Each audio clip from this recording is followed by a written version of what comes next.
2026 is going to be an awesome year. We got some pretty cool stuff coming up. First off, we got Foundations of Recovery. This is our flagship program. We're starting it in January. This is for anyone, man, woman, or couple who wants to come and reclaim their heart from shame, trauma, and betrayal. We start off with an education on all sorts of principles, give you the common language. We feed you from a fire hose in terms of all things recovery. It is such a great start to recovery. And we get at the roots of things, Tyler. This isn't like any other program. Like, this is our healing journey in process, and Foundations is where we begin. If you look at the value that you're getting there to kick off a good recovery with all of the right education, all of the right language, and a team to get you started while also being directed by Brannon and myself through the whole process, what a deal. So if you're interested, if you're struggling, if you've been wanting to do something for a long time, jump into this. This only comes around every so often, and we would love to have you there.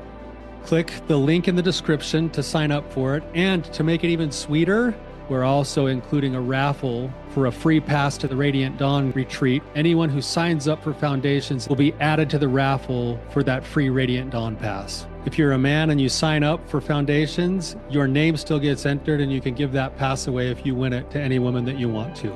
So what you're saying, Tyler, is if you sign up and participate in Foundations, you could possibly go to Radiant Dawn for free?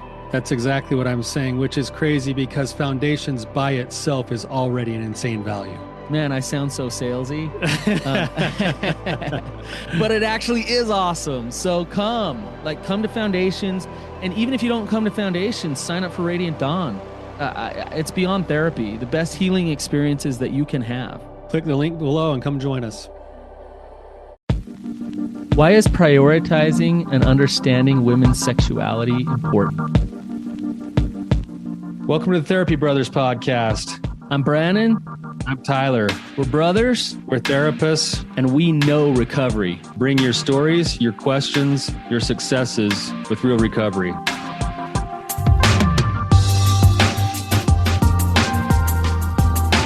Hey, Tyler, you ready to have some hard conversations? Let's do it. Let the Therapy Brothers podcast begin. Brannon, what is going on, man? How are you doing? I'm doing really well. Had a good weekend. We got some snow hitting the mountains right now, so my kids are all excited about skiing here, so we just need to keep the snow coming. Just keep it coming, right? Yeah. I was just going to say, Brannon, like, you just got back from that trip to Cambodia, and something did shift in you a little bit. You don't seem quite as uptight. You don't seem quite as ready to like pick a fight with everybody. Like, You think I'm so combative? You love it. You love a good debate. So, I've noticed that you seem just kind of like just more like Zen, man. I hope that's true. Yeah, I guess you realize a lot of things aren't that big a deal, when you get a little perspective check in your life. So yeah, that's good. Yeah, well, today we actually have an awesome kind of topic and an awesome guest for today. This isn't your typical sort of like caller kind of person. This is actually another expert. We have Bonnie Young with us. Bonnie is a licensed marriage and family therapist. She's a frequent presenter and podcast guest, a published author of several academic articles and essays on religion and mental health. She's the founder of Azure Counseling, an online mental health clinic focused on treating clients with anxiety, religious OCD and scrupulosity, and sexual disorders. She holds a bachelor's degree in history with an emphasis on Mormon women's history and a master's degree in marriage and family therapy, both from Brigham Young University.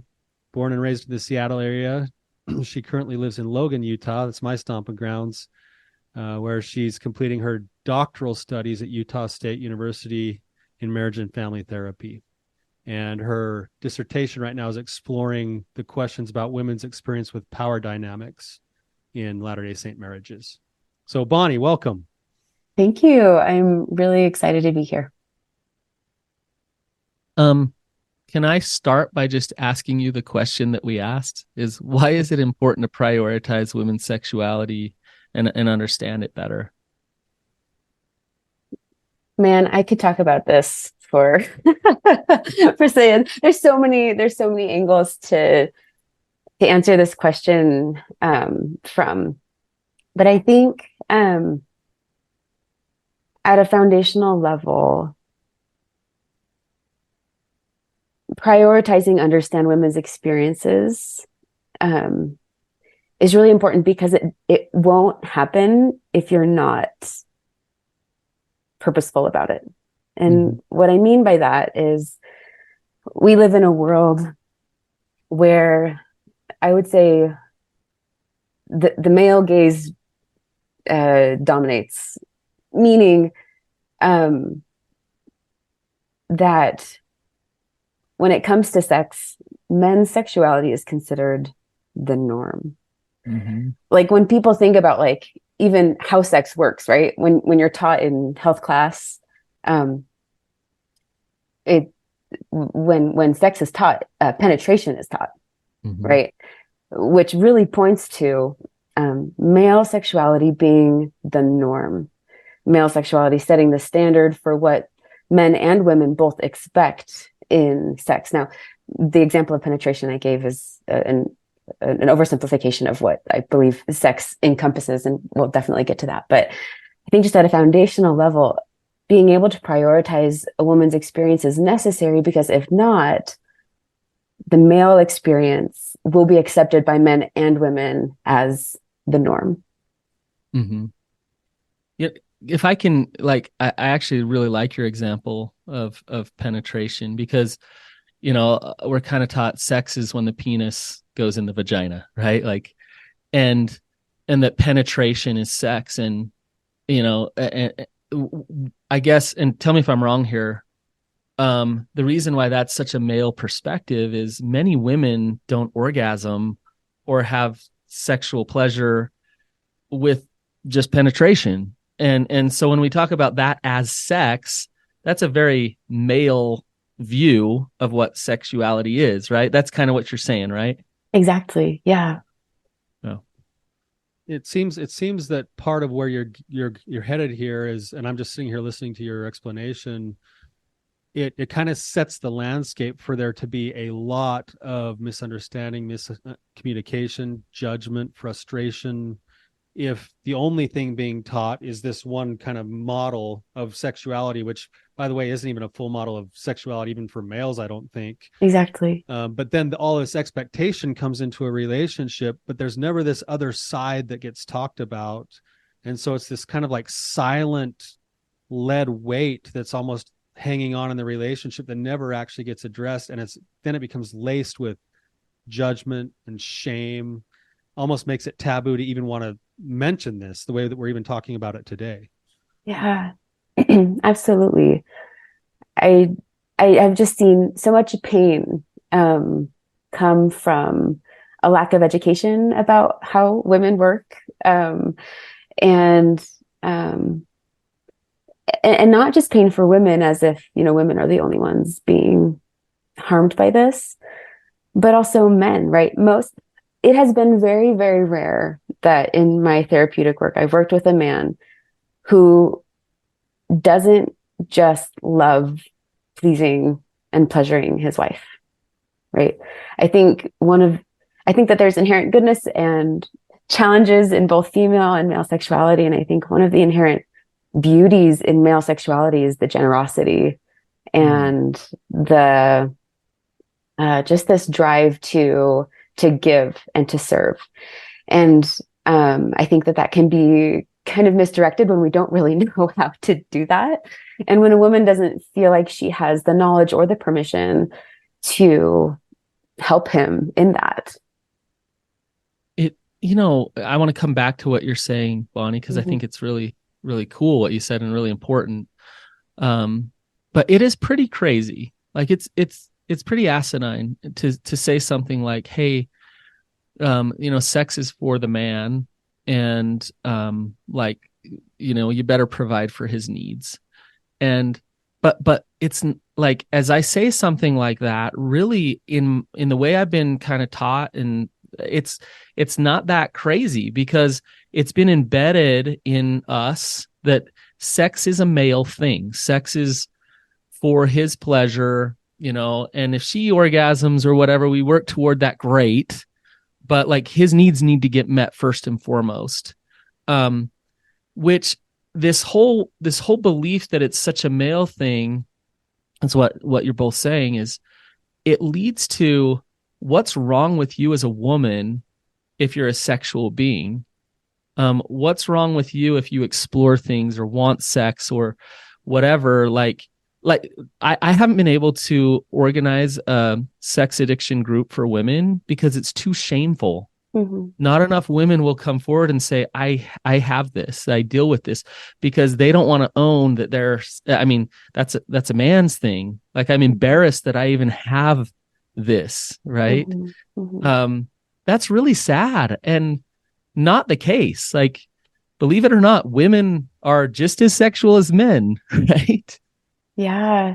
But I think that because in general, women's sexuality acts differently than men's, it's kind of seen as like, it's kind of like sexuality light. Like, right? I think that the world that we live in assumes that healthy, normal sexuality looks like how it appears in men, which is, having more, and this isn't, again, these are oversimplifications, and there's people who definitely don't fit in these boxes, but, that sex is spontaneous, that arousal should happen quickly, that orgasm should always happen, that there's this sequence and that sex is happening frequently, right? And so for so many women who don't fit that model, which was actually developed so as a little aside, sexuality research is still definitely an emerging field, but this model of sexuality that was developed in the 70s by some researchers named Masters and Johnson, they did research on the sexual response, but they only did it with men. So like, even in the beginning, right, like this research about how sex works and how people respond sexually was only done with men. And in more recent years, there's been a lot of work done with, okay, well, what's a model that represents women's experiences a little bit more wholly? And in those models, sexuality isn't talked about as, or like this, sexual drive isn't talked about as this spontaneous, quick thing. For most women, again, gross oversimplification, sex is a little bit more responsive, that there's responsive desire, that there's a lot of choice in desire. And I think because that's not, we don't talk about that collectively as normal, right? That's normally seen as like, actually, there must be something wrong with her if she's not desiring sex. And then, right. So then what you mentioned, Brannon, about, women having shame, right? There's shame about being sexual at all, but then there's shame that, man, there must be something wrong with me that I'm not desiring this like my both husband. Either way. Exactly. Yeah. Yeah, it's a loaded situation that leads to more disconnection in the area of life where it could be one of the best places to connect, or a really vital place for connection. And I'm wondering what your thoughts are on this. I'm just thinking as you're talking, like, if we were to take sex out of the equation for a second, as it relates to sexuality in a couple relationship, what are the actual emotional processes and needs that a woman is feeling and experiencing versus what a man is feeling and experiencing? And how did we get our wires so crossed that it seems that both sides of those emotional needs, and I hesitate to even use the word needs, maybe you speak to that too, but like the emotional process never actually is accomplished for a lot of couples when that's what it was designed to be for. Yeah. Ooh, I love what you just said. That was just, because I feel like it hit, like, so in all my therapeutic work, and then also just in my own like philosophical life, like it really matters to me, the purpose. Like, why are we having this conversation at all? Why is this important? Is it because sex is a need in that we have this itch that needs to be scratched, right? I would say that's a immature understanding of what sex can be. And I think Tyler kind of touching on like, what are the emotional needs for women and for men that sex can provide, and that in its most optimal expression does provide. I think that I think it's about this deep belonging and being known and celebration. And I think that when we are not acting with integrity around our sexuality, or even embracing the gifts that are naturally ours as a result of being a man or a woman, I think that, yeah, we can kind of bring a fragmented self to that experience, which restricts the ability to meet those, and I would call those needs, this need of being known, this need of being desired, this need of being deeply soulfully connected with another person. Those needs do exist, and I think do matter. I think we can meet those needs in a lot of different ways. I think sex is one of the most beautiful expressions of how to do that. But one challenge I see is when that's not understood, or when sex is seen as only a physical or only an emotional or only a spiritual way to connect. I think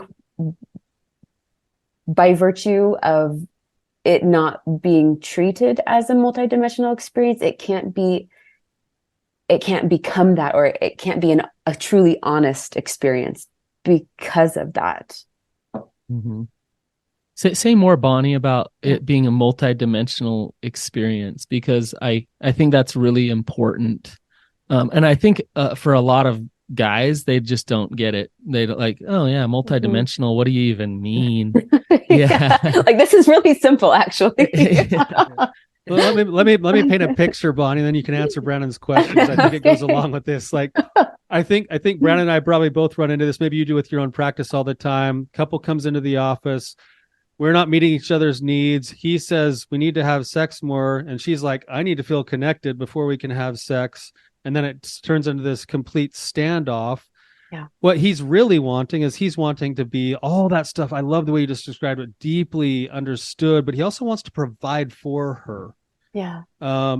So sex isn't really good for him unless she's fully engaged. And she's saying, I can't really fully engage if I'm being told this is a duty and this is a feeling need, forced. this is like, somehow she has to have the freedom to understand her own processes and not have the judgment coming from him in order for him to get what he wants, in order for her to be open to that experience in a way that she can also feel safe and understood and fully known. Yeah. So anyway, maybe that picture to go along with Brannon's question. Yeah. Okay. So, and I got a little bit lost. I was like loving this. So what's the question again?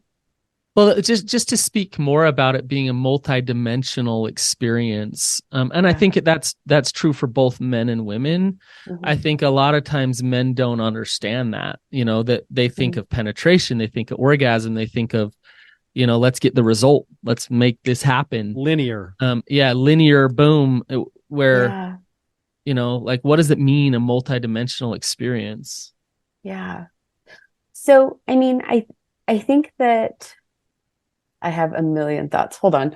My brain is okay. So, little warning for the listeners, I'm pregnant. So this is like pregnancy brain also mixed with just like me being really excited to talk about all these things. And so I'm just going to like take a little note. That's fine. But so let me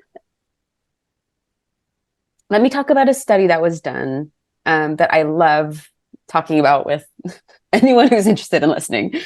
On optimal sexual experiences. And as an aside, this study was done with, I think, people in the realm of sex therapy. So this study was done with people who are really comfortable talking about sexuality. And also, sex therapists tend to be a little bit more free with with their sexuality. These were not religious folks. So just knowing who the population of this study was, I think matters, who the sample was. So they asked this group, I think it was 40-ish clinicians, sex therapists, tell me about your optimal sexual experiences, like the best sexual experiences that you've had. And what I love about what they found is they found, so it was qualitative research. So they were doing interviews. People were giving really rich descriptions of these experiences. And then afterwards, the research team goes through and tries to find the themes. What are the things that people are saying over and over again? And the themes that emerged, I think there were about 8 or so. And I think orgasm, like in answering the question, what was my optimal sexual experience, or what have been my optimal sexual experiences? Orgasm, I think, was at like number 8, or maybe it was number 9. What was talked about by these people who had extensive sexual histories and probably very, lots of exploration with their sexuality was, what they talked about over and over again was the sense of connection, was the sense of creativity, expansiveness, like this feeling of belonging, this feeling of, and I mean, this might feel a little bit woo-woo to some of the listeners, and I can empathize with that, but like, stay with me here. Like this feeling of being so deeply connected with another person that like the boundary between you and them doesn't exist.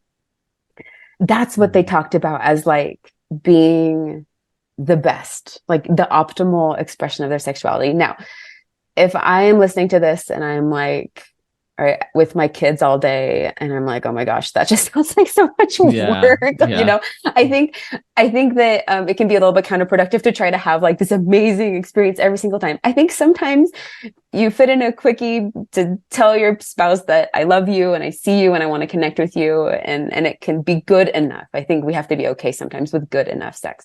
But I think it also matters. What we're aiming to create in our sexual relationship also really matters. And I think if we're aiming to try to create a place of celebration, of safety, of belonging, of acceptance, of fun and play, I think that really matters, versus looking to create a place where once or twice or 3 times, whatever, we check a box because we have a need, and I just need to get this off my plate, and then we move on, right? I think probably even in just hearing those descriptions, those just feel so different.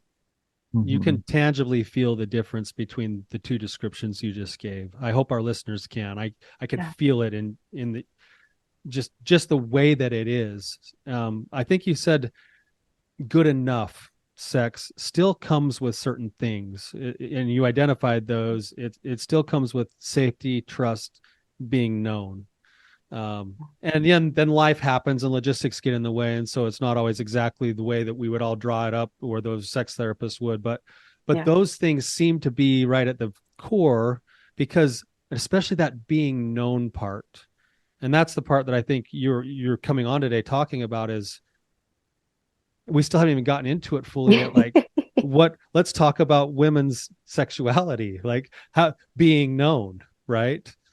Yeah. Can I just give one quick example before we hop into more feminine sphere? I just want to talk about a client that I worked with recently, a male who just could never feel like satisfied enough with his sexual relationship. It was almost like he was wanting it all the time. Again, and not that that's bad. It's not bad to want sex. Sex is wonderful. It's good to want sex. But for him, it felt very attached to this feeling of anxiety. And even when him and his wife would make love, he would feel kind of like relieved for a little bit, but then very soon after, he'd be wondering when's the next time it's going to happen, right? And for a long time, he and his wife were really bought into this idea that it was about how frequently they were having sex. Like they just needed to have it more frequently so that he could feel loved and accepted. Eventually, the therapeutic work got to the point where we realized this wasn't about him having an orgasm. Like him having an orgasm didn't mean there. Yes, there was a physical release that felt good and it was fun and enjoyable. But what he was really trying to get, like what he really needed to know, was that his wife desired him, that he was a desirable person, that his sexual nature and inclinations and desires mattered, that there was space for that in the relationship. And it really kind of changed the direction of the therapy we did, because no longer were there arguments about how frequently it was happening. It was, okay, how can we speak to that need? Because that is something that really matters. And anyway, I think that story kind of illustrates just how much more sex is about than just ticking a box of, okay, we did it this week, and now let's wait till the next time it needs to be addressed. So just another clinical example for you.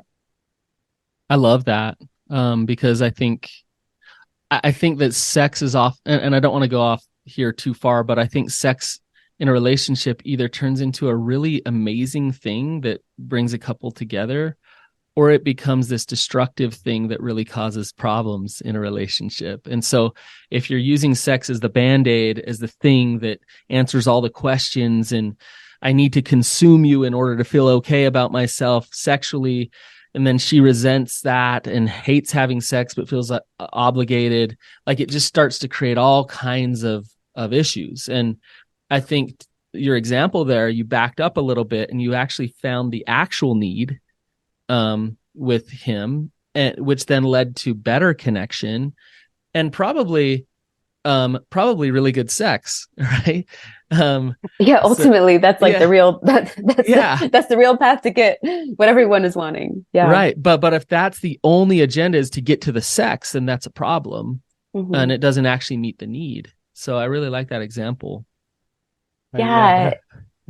Go ahead. I was just gonna say, it's like, as you were talking, Bonnie, I was just thinking of all of my friends in the past, even past clients that get on the schedule of like the even and odd days. They have terrible sex lives. Yeah. Like it doesn't work that way. You know, I'll share another story to go along with this really quickly and then kind of lead into some more discussion on this. I was talking to a woman just this last week, and she was just saying, same thing, same loop. Like, he just wants sex. He says he can't do anything because his needs aren't being met. Same cycle. And I said, okay, so, and then she said, if he were to call me, like if I called him right now and said, hey, if you can be home in 15 minutes, we can have anything you want sexually. He would take time off work. He'd be there in 15 minutes. She said, if I called him and said, hey, I really need you to just come home and have lunch with me. Would you just come spend time with lunch with me? He's not going to make time for that. Right. So she's feeling unprioritized.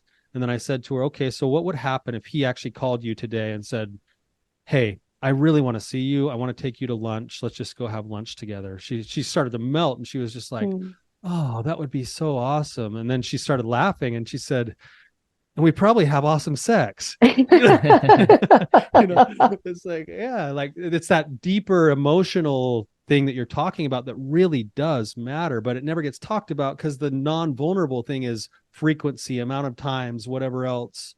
And the focus is on the wrong place. Right. Which I would also say, like, I think it's easier for men to focus on that because that feels very masculine, right? Like, the other day, my husband was walking behind some men and they were having this conversation about, like, how many women did you hook up with this week? And, right, it's masculine to like frequency, and right, because that proves that I'm desirable and I'm attractive, right? And I think that that's an easy place for men to feel safe, to find validation. And I think, and maybe this is kind of a natural segue into, I think, the importance of recognizing, honoring, and respecting maybe more naturally feminine gifts to sexuality, which is kind of this acute sensitivity to unfragmented sex, meaning that the foundation of safety and respect and emotional connection and exclusivity is in place before women will choose to engage physically. I think, if we think about this from like a biological level, like if I'm a woman, I need a sperm donor, right? I need sperm. If I want to have babies, I need some sperm, right? So sex and whatever, that's great. That provides that. But if I'm a woman who at times doesn't want sex, or doesn't feel attractive. When I'm pregnant, it's like sometimes I just want to push it all away. But I want a man who's still going to stay with me and be with me and care about me and care for me in those moments. And so I both want a sperm donor, but I want a man who's going to connect to my heart and really know me, through those hard times as well, because I need him to help me then, right? And I want him to be around then. And so it's not just about wham, bam, thank you, ma'am, I need the sperm. It's about so much more than that, right? Yeah. I think there are very few times in a woman's life when she is as vulnerable as she is when she's pregnant and postpartum. Yeah. And so the fact that women are very picky sexually makes a whole lot of sense. Right, that a woman isn't going to engage with someone when she feels like it's just about meeting a need for someone else. Like this, there needs to be more there. Yeah. And then I think what at least my clients have found is like, once that's there, wow, a woman's sexuality can come out in a way that might overwhelm a man, right? He might not be able to handle it because that safety is in place to give the woman the freedom to be able to fully express the magnitude of her sexuality, which is amazing. Oh my gosh, Tyler, I'm going to record what she just said, put it on a loop, and put it in every men's group that I've ever run. Because they're like, I want more sex. I want more sex. Where is it? Where is it? Where is it? And what you just said, like I got the chills when she said that. They get it backwards, right? So totally. Everything you just said was so beautiful, and what my experience is, whether it's been my experience both. I'm currently in recovery from my own kind of pornography addiction. My wife and I have been traveling this journey, and everything you just said has played out to be exactly the way you said it.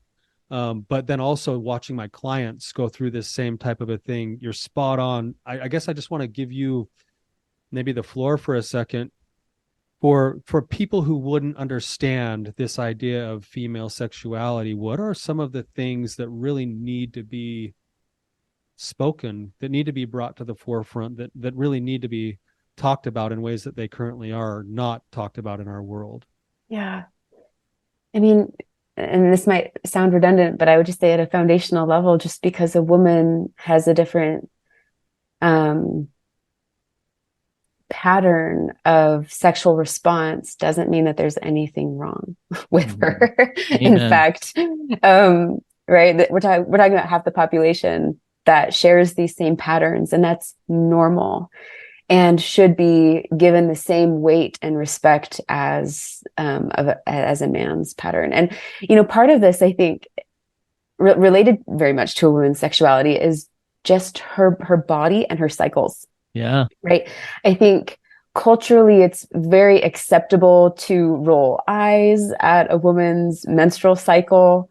Right. There's this kind of joke, oh, she's just PMSing, as if she were in a state that was so off from the norm that she shouldn't be paid attention to. She shouldn't be taken seriously. Mm-hmm.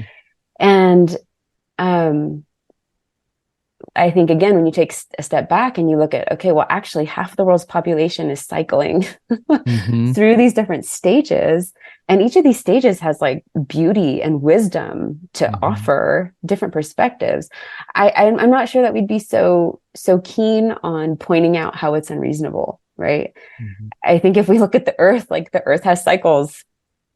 And, women really kind of just follow the pattern of the earth, and honoring that instead of seeing that as like this burden or, oh, my wife's just being so unreasonable for, these weeks. But being able to respect that and saying, okay, actually what gifts is she offering right now? And what wisdom can we both glean from the cyclical nature of her life? I think being able to see that as normal, I think just at a foundational level, right? Not just normal, but beautiful. And like, Yeah. yeah, when there's no desire there because of her cycle, like that's a time for introspection, for deep wisdom, Yeah. for spirituality, for growth. And that's beautiful. And to honor that is amazing. And when it's like, nope, time for sex in the middle of something like that is so disrespectful and not honoring that. So I love that, Yeah. Bonnie. And, I think that this could even start as early as like when girls start their period. Like, I would say most of the men I've been surrounded by, and boys, and with a couple exceptions, a couple happy exceptions, are kind of grossed out by women's periods. It's like, oh, and when a girl first gets her period, there's normally often, unfortunately, quite a bit of shame around it. Like, oh, now I have this burden that I have to carry, and like there's all this pain, and I have to keep up with the world because the world doesn't slow down for period cramps and changing your period products.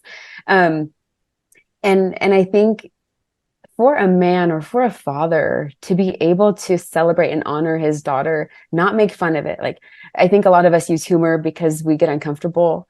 Maybe we don't know how to respond. It's like, you have blood coming out of you. I don't know how to respond to this.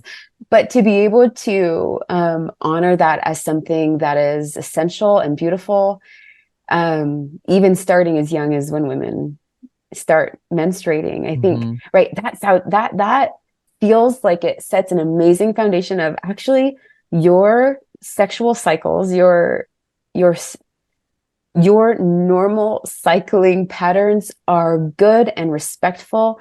This isn't an inconvenience.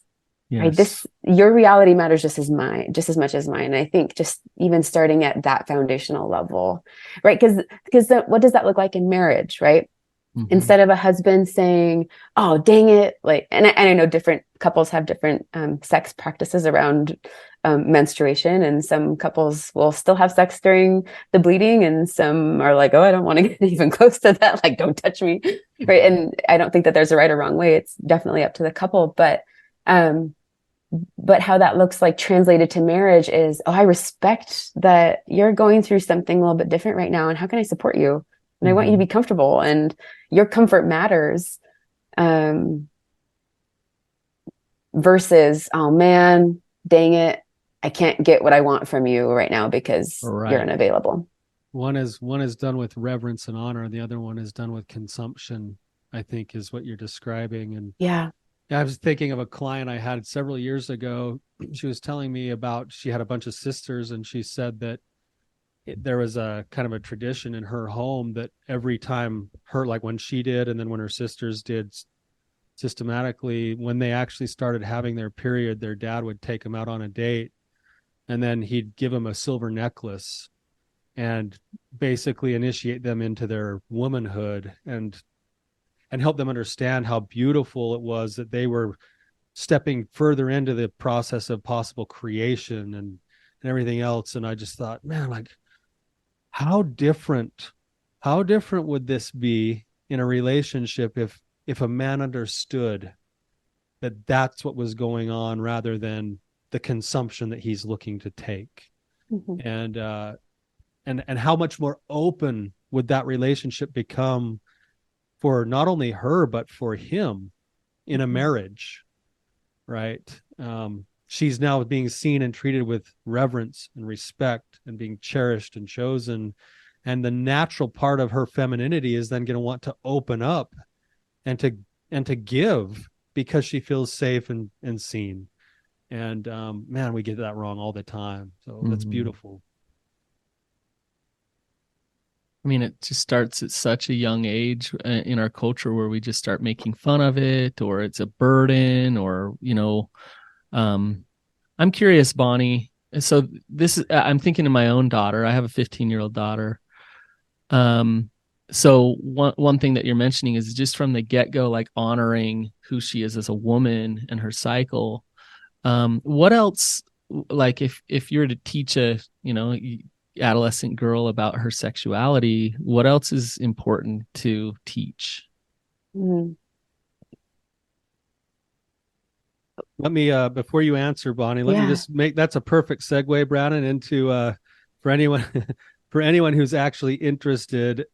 There's a much longer version of the answer here with Bonnie. You actually have a book that you've written that I think would address a lot of these things, called Sex Educated, and it's Letters from a Latter-day Saint Therapist to Her Younger Self, which is where you've actually written letters back to your version of a young girl up through the teenage girl, right? Yeah. So, okay, sorry. I just want to throw that in there because I think you've answered. Hey, thanks. There's going to be a whole bunch of other answers. Well, I'll tell you what, I can give verbally. I'm ordering that today for my 15-year-old daughter. So, well, good. Yeah. I've gotten a lot of feedback, not only from women, but from men, fathers of daughters, that have said, wow, this, like, I just didn't know, or I didn't really understand. And they felt a little bit better equipped to relate and teach their daughters. I would say, another really important thing, Brannon, in response to your question is, women do not thrive sexually or in other areas of their lives when they're treated as an object, right? You guys have used the word like consuming in the session today. And actually, for some women, to be an object of desire, to know that you can inspire desire in your partner and turn him on, right? That's really exciting. And that's I think a really important part of marital sexuality is like that desire. But that's not really what I'm talking about right now. Right. Because I think that can be really wonderful and productive in safety. But so often it doesn't happen in safety. And girls are taught so often at a really young age that their bodies are something that have a lot of power to do evil, or to inspire evil in another person. And I mean, I'm just thinking of like, things as simple as telling a little girl to like cover up her body, not because it's cold outside or because this is how you respect your body, but because you might make someone else respond to you. And I mean, I'm thinking of like dress codes given at girls' camp for, 11 and 12-year-old girls, and the reason, like, I remember hearing it when I was given my dress code for my girls' camp, like, oh, the reason why there's this dress code is because there's going to be men there who, as an aside, might be like my dad's age or older. And you might cause them to be uncomfortable. Right. So like, here's like a little 11 or 12-year-old girl who's like, oh, an adult man is going to sexualize me. Right? That's not what's being said to her explicitly, but she's going to figure it out. Implicitly, yeah. Exactly. And I think what that does to a young woman that grows into an adult woman is this relationship with my body that it's not mine, that I am an object of, and I have to use my body to control the people around me so that I'm safe. And right, just as I'm describing that, right, that's not a very integrated relationship with one's body, right? Not belonging to yourself. And women who thrive sexually are women who feel like they belong to themselves, women who feel like they have autonomy, women who aren't afraid of their ability to inspire desire in a person, but also do not feel responsible to control another person's desire. And again, that's something that can start at such a young age. I think it's really important how we talk about bodies and about modesty, that it's not about trying to control or prevent evil in the people around you, but it's a way to show respect for yourself and for God and gratitude for your body. Also, that modesty is about what the true meaning of modesty is about, which is like not flaunting, right? Like, I think sometimes maybe in an effort to overcorrect, people want to say, well, modesty shouldn't be about, when we're talking about modesty, there should be no mention or allusion to it meaning covering yourself at all.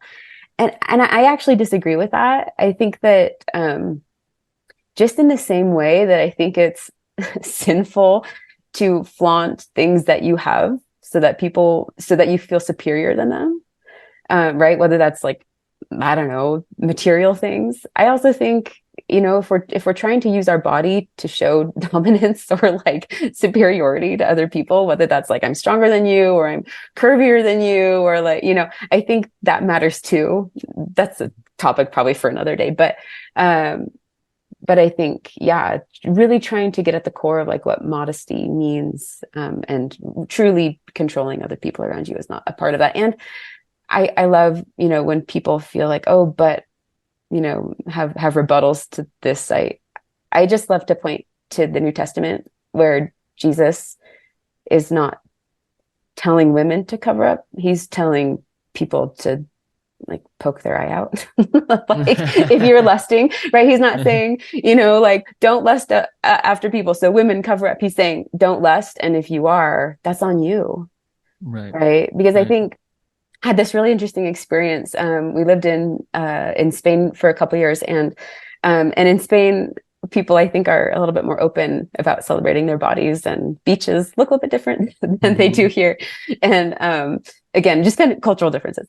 But I remember this moment where I was pushing my stroller, like my frumpy mom clothes, and no one was really looking at me. But there was this woman who was just like so beautiful, like. And her body was just like perfect, and she was wearing clothes that really accentuated it. And I was like, wow, that is like a beautiful woman. She was crossing the street, and I could see all these men like turning and watching her. And then I like looked up at the street, and there was this woman who was Muslim, and so she was completely covered. And so her hair was covered. She was covered, to her wrists and to her ankles. And I had this moment where I was like, okay, these women actually have a lot in common. And even though it's maybe like even hard for me to like verbalize right now, what I feel like they had in common is their dress was in response to men. Like the woman covering was doing so. And this is not, I think that there are a lot of women, I think there's a lot of reasons why women would follow a religious dress code, me being one of them, right? So there's no judgment here, but one reason why I've heard that women will cover is to protect themselves from men. Right. And then on the other end of the spectrum, this woman was dressing to attract men, but both were in response to men. And I think it just kind of goes to show like, sometimes it doesn't matter how much a woman covers up. Like if a woman is seen as an object, she will be treated as an object, no matter how much skin she's showing. Yep. That's an interesting story. That's a really interesting story. And I love the thought that you said about modesty, like taking the judgment about you being beautiful out of it. And it's more about what am I doing with whatever those things are. If I happen to have a certain level of beauty, am I doing it to be better than? That's actually the issue that's going to disconnect me from people, rather than, oh, there she is, like flaunt, like whatever else. So I really like the way that you kind of pulled that in, and it's something that's going to get my brain chewing for quite a while. I know we're getting a little bit short on time here. A couple of things. One is just anyone who's interested in kind of following your work more, how do they best find you? And then two, is there anything else that, you've got, our listeners are mostly working recovery from betrayal or some type of an addiction. And as it relates to this kind of population, is there anything else that you would want our listeners to know? Yeah. So your first question, I try to be active on Instagram. I just get so much fatigue. So I do have an Instagram. It's just Bonnie Young. But more reliably, you could just, I have a website, bonnieyoungcounseling.com. And then my clinic website is azurecounseling.com. But you can connect with me a little bit better on bonnieyoungcounseling.com. There's that. And then things that I would want any, your listeners to know. and this is something that I talk about at length in my book, this is, I think, one of the things I hold most dear to my heart, not only because of my clients' experiences, but because of my own, is I think that our sexuality, like the persistent, constant nature of our sexuality, is there for a reason. And I think it's because our sexuality can be such an incredible catalyst for growth. Now, whether that's feeling like I'm too sexual, what do I do with this, right? Or a lack of sexual desire, which, a lot of women I work with struggle with. Sexuality seems to be something that you just can't not think about. It's like, you can't, if you put it on the back burner, normally it will come back in some way, shape, or form in your life, and feel kind of persistent, like this is something that needs to be addressed. And I think that that's on purpose. And I think that how easy it is to make sexual mistakes is on purpose. And I think it's because our sexuality was meant to help us expand our souls and our capacity for love and compassion and expression. And it makes me really sad how much shame is attached to those sexual mistakes. And not that they don't matter or not that they should be taken seriously, but I think that I think if we're utilizing the right sources in our lives, for me, that's been like God, and trying to be really attuned to my marriage. Like, it has inspired probably more growth in me than any other source or drive or, entity in my life has. And I think there's something to be said for the beauty in that. And and just the constant nature of it, right? It's like, for most of us, it's not going to be like a one and done. I made this one mistake and now this is no longer a presence in my life. And I think that's on purpose. I think God intended us to use this to become the best versions of ourselves that we can be, which includes a version of ourselves that is forgiving and compassionate, has a soft and open heart, can extend grace to ourselves and to others. Amen. Sexuality is of God, even women's sexuality. So, Bonnie, thank you for coming on today. Really appreciate the work that you're doing. Keep it up. Good luck with your pregnancy. Thank you. Hope everything goes good with that, and really, really grateful for what you're doing. So thank you. Thanks for having me on.